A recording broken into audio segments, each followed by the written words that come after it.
وأخيرا الزمالك بيحقق أول فوز على استاد القاهرة في بطولة الدوري هذا الموسم بعد رحيل سيء الذكر يانيك فريرا وتولي أول مباراة رسمية ليه أحمد عبد الرؤوف. أخيرا بنفوز على استاد القاهرة في الدوري على طلائع الجيش 3-1.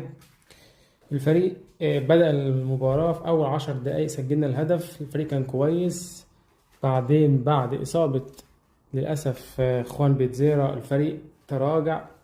أحمد عبد الرؤوف عمل تغيير، نزل فيه عدي الدباغ مكان بيتزيرا وحط عدي الدباغ وينج يمين والدنيا عكت بصراحة. فالزمالك مكانش أحسن حاجة بعد إصابة بيتزيرا.